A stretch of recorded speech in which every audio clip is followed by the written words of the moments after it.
واقعہ جو صرف ایک جنگ نہیں بلکہ حق اور باطل کا فیصلہ تھا، وہ واقعہ جو رحمت للعالمین صلی اللہ علیہ وسلم کے گھرانے پر ٹوٹنے والا سب سے بڑا ستم تھا، جہاں ایک طرف دنیا کی لالچ تھی تو دوسری طرف صرف اور صرف اللہ کا دین بچانے کی قربانی۔ یہ واقعہ ہے کربلا کا، یہ واقعہ ہے حضرت امام حسین رضی اللہ تعالی عنہ کا۔ یہ واقعہ وہی ہے جس نے مسلمان امت کو ہمیشہ کے لیے جگا دیا۔ حضرت امام حسین رضی اللہ تعالی عنہ صرف ایک صحابی نہیں، صرف ایک امام نہیں، بلکہ وہ شخصیت ہے جن کا خون خود رسول اللہ صلی اللہ علیہ وسلم کے جسم مبارک سے جدا تھا۔ آپ حضرت علی رضی اللہ تعالی عنہ اور حضرت فاطمہ رضی اللہ تعالی عنہا کے فرزند تھے، رسول اللہ صلی اللہ علیہ وسلم کے نواسے اور جنت کے جوانوں کے سردار۔ نانا کی تربیت، ماں کا پیار، باپ کی شجاعت اور اللہ کا نور آپ کے چہرے پر تھا، مگر اللہ کی طرف سے آپ کی تقدیر کچھ اور ہی لکھی جا چکی تھی۔ مدینے سے مکہ اور پھر مکہ سے کربلا، حضرت امام حسین رضی اللہ تعالی عنہ ایک ایسے سفر پر نکل چکے تھے جس میں شہادت بھی تھی، ظلم بھی تھا اور صبر کا سب سے بڑا امتحان بھی تھا۔ جب حضرت معاویہ رضی اللہ تعالی عنہ کی وفات ہوئی تو ان کا بیٹا یزید تخت کا مالک بنا، مگر یزید وہ نہیں تھا جو اسلام کا حقدار ہو، وہ ایک ظالم فسادی شخص تھا جسے اسلام صرف ایک حکومت کا ذریعہ لگتا تھا۔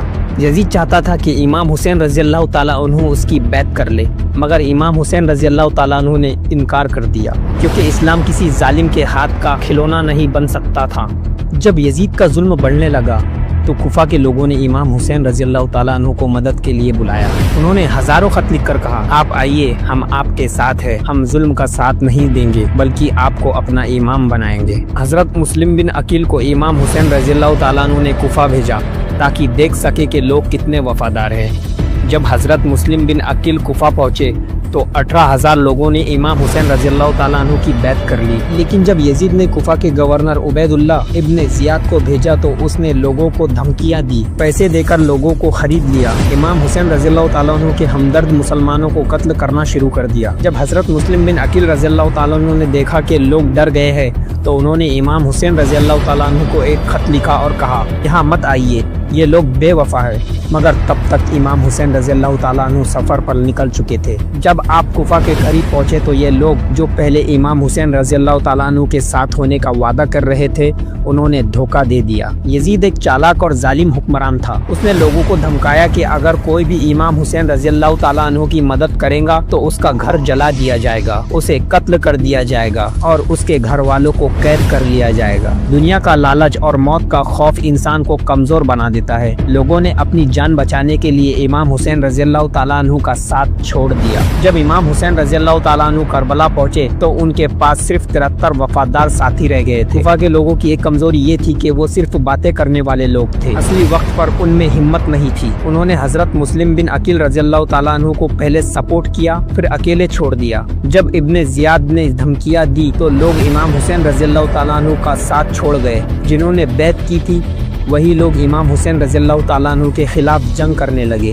یہ سب کچھ صرف دنیا کی لالچ، موت کا ڈر اور صرف ظلم کے خوف کی وجہ سے ہوا۔ جب امام حسین رضی اللہ تعالیٰ عنہ نے دیکھا کہ لوگ انہیں دھوکہ دے رہے ہیں، تب بھی آپ نے حق کا ساتھ نہیں چھوڑا۔ صرف 73 لوگ امام حسین رضی اللہ تعالیٰ عنہ کے ساتھ گئے تھے، جن میں اہل بیت کے افراد حضرت عباس رضی اللہ تعالیٰ عنہ، حضرت علی اکبر رضی اللہ تعالیٰ عنہ، حضرت قاسم رضی اللہ تعالیٰ عنہ اور حضرت علی اصغر رضی اللہ تعالیٰ عنہ جو صرف 6 مہینے کے تھے اور حضرت امام حسین رضی اللہ تعالیٰ عنہ کے بیٹے تھے، اور کچھ وفادار اصحاب اور کچھ آزاد شدہ غلام۔ یہ صرف وہ لوگ تھے جو نہ پیسوں کے لالچی تھے اور صرف اللہ اور اس کے رسول صلی اللہ علیہ وسلم کی محبت میں جینے کی چاہ رکھتے تھے۔ پھر کیا تھا؟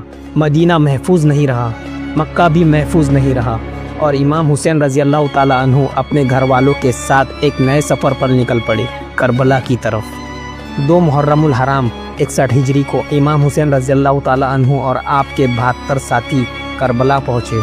سامنے ایک بہت بڑا یزید کا لشکر جن کی تعداد 30,000 تھی اور ان کے مقابلے میں صرف 73 مجاہدین، مگر ان 73 سپاہیوں کے جذبات ہمالیہ سے بھی بلند تھے۔ لیکن یزید کے لشکر نے ایک ایسے ظلم کی بنیاد رکھی جو آج بھی سننے والوں کی روح کپا دیتی ہے۔ کربلا کی زمین پر صرف ایک جنگ نہیں ہو رہی تھی بلکہ ظلم، بھوک، پیاس اور صبر کا وہ امتحان ہو رہا تھا جو قیامت تک لوگوں کو ہلا کر رکھ دے گا۔ یزید کے لشکر نے حضرت امام حسین رضی اللہ تعالیٰ عنہ کے لیے پانی کو بند کر دیا، ایک طرف یزید کے سپاہی طاقت اور لشکر کا گھمنڈ لیے کھڑے تھے اور دوسری طرف امام حسین رضی اللہ تعالیٰ عنہ اور ان کے ساتھی بھوک اور پیاس کے امتحان سے گزر رہے تھے۔ لیکن سب سے دکھ بھری آواز تھی ننھے بچوں کی چیخوں کی جو پیاس سے تڑپ رہے تھے۔ حضرت عباس رضی اللہ تعالیٰ عنہ نے تلوار اٹھائی اور اپنا گھوڑا تیار کیا اور کہا میں ان معصوموں کے لیے پانی لانے جا رہا ہوں۔ مگر جب وہ پانی لے کر لوٹ رہے تھے تو ظالم سپاہیوں نے آپ کا ہاتھ کاٹ دیا۔ ہاتھ گر گیا مگر مشکیزہ نہیں گرا۔ آپ کا دوسرا ہاتھ بھی کاٹ دیا گیا مگر مشکیزہ اب بھی بندھا رہا۔ مگر پھر ایک تیر آیا اور پانی زمین پر گر گیا۔ بچوں کے ہاتھوں پر پانی کا ایک قطرہ بھی نہ پہنچ سکا۔ جب امام حسین رضی اللہ تعالیٰ عنہ نے دیکھا کہ معصوم علی رضی اللہ تعالیٰ عنہ کی پیاس صحیح نہیں جا رہی تو آپ اپنے 6 مہینے کے بیٹے کو اٹھا کر دشمن کے لشکر کے سامنے لے آئے اور آپ نے کہا اگر مجھ پر رحم نہیں تو اس معصوم پر تو رحم کرو۔ لیکن ظالم کی فطرت بدلی نہیں۔ ایک سپاہی نے تیر چلایا اور علی اصغر رضی اللہ تعالیٰ عنہ کا گلا چیر دیا۔ اس وقت امام حسین رضی اللہ تعالیٰ عنہ نے آسمان کی طرف دیکھا اور کہا یا اللہ اس قربانی کو قبول فرما۔ جب امام حسین رضی اللہ تعالیٰ عنہ اکیلے رہ گئے تب بھی آپ کسی سے ڈرے نہیں، کسی سے پیچھے نہیں ہٹے، ایک ایک سپاہی سے لڑتے رہے۔ مگر آخرکار ہر طرف سے تیروں کی بارش ہونے لگی۔ آپ کے جسم مبارک پر زخم ہی زخم تھے اور پھر ایک ظالم آتا ہے اور آپ کا مبارک سر تن سے جدا کر دیتا ہے۔ کربلا کا میدان خون سے بھر گیا مگر سچائی کا نور کبھی نہیں بجھتا۔ امام حسین رضی اللہ تعالیٰ عنہ کا خون بہہ گیا مگر اسلام بچ گیا۔ حق اور باطل کا فیصلہ ہو گیا۔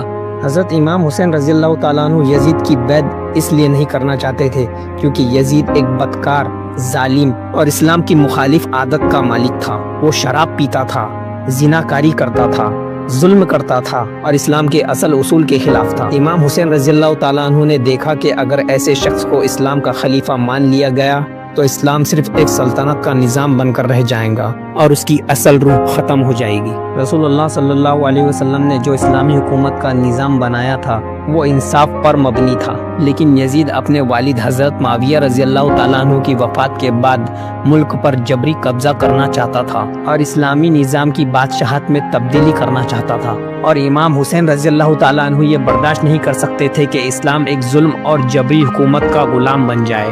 امام حسین رضی اللہ تعالیٰ عنہ صرف ایک شخصیت نہیں بلکہ انصاف اور حق کا نمونہ تھے۔ آپ نے دیکھا کہ اگر ایک ظالم حکمران کو بادشاہ تسلیم کر لیا گیا تو پھر اسلام صرف نام کا رہ جائے گا اور ہر اگلا حکمراں بھی جبرن طاقت حاصل کرے گا۔ اس وجہ سے آپ نے حق اور انصاف کے لیے اپنی قربانی دینے کا فیصلہ کیا۔ رسول اللہ صلی اللہ علیہ وسلم نے پہلے ہی بتا دیا تھا کہ ایک وقت آئے گا جب اسلام پر مصیبت آئیں گی اور میرے گھرانے کو قربانی دینی پڑے گی۔ امام حسین رضی اللہ تعالیٰ عنہ نے یہ بات سمجھ لی تھی کہ یزید کی حکومت اسلام کے لیے خطرناک ہے، اس وجہ سے آپ نے اس کی بیعت سے انکار کر دیا۔ اگر امام حسین رضی اللہ تعالیٰ عنہ یزید کی بیعت کر لیتے تو یہ عام مسلمانوں کے لیے بھی ایک غلط مثال بن جاتی، پھر ہر ظالم حکمران اپنے ظلم کو اسلام کا نام دے کر جاری رکھتا۔ امام حسین رضی اللہ تعالیٰ عنہ نے اپنی قربانی دے کر یہ ثابت کر دیا کہ اسلام صرف اللہ اور اس کے رسول صلی اللہ علیہ وسلم کا دین ہے، نہ کسی ظالم حکمران کی مرضی کا نمونہ۔ امام حسین رضی اللہ تعالیٰ عنہ نے یزید کی بیعت سے انکار کر کے اسلام کو ایک نئے راستے پر لے آئے۔ آپ کی شہادت نے اسلام کو ہمیشہ کے لیے ظالم حکمرانوں کی گرفت سے آزاد کر دیا۔ کربلا صرف ایک جنگ نہیں بلکہ حق اور باطل کا وہ فیصلہ تھا جو رحمت للعالمین حضرت محمد مصطفیٰ صلی اللہ علیہ وسلم کے گھرانے کی قربانی کی وجہ سے ممکن ہوا۔ کربلا ہمیں یہ سبق دیتی ہے کہ اسلام صرف ایک حکومت کا نام نہیں، اسلام ایک قربانی کا نام ہے۔ امام حسین رضی اللہ تعالیٰ عنہ شہید ہو گئے اور اس دنیا سے پردہ فرما لیا، مگر وہ آج بھی ہر مسلمان کے دل میں زندہ ہے، اور ہر سال 10 محرم کو ہم یہ یاد کرتے ہیں کہ اسلام زندہ ہوتا ہے